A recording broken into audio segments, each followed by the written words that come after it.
যখন তুমি নিজের রক্তের মানুষের দ্বারা কষ্ট পাবে, তখন তুমি একবার নবী ইউসুফ আলাইহিস সালামের কথা মনে করো।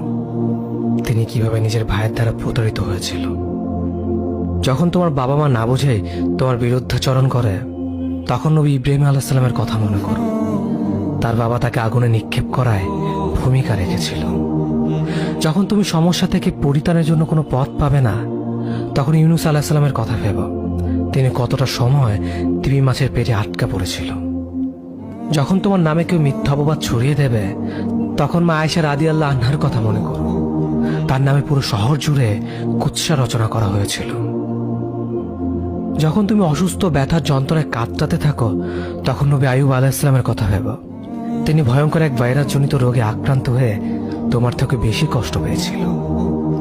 যখন তুমি দিনের কোনো বিধান নীতিতে যুক্তি খুঁজে পাও না, তখন নবী নূহ আলাইহিস সালামের কথা ভেবো।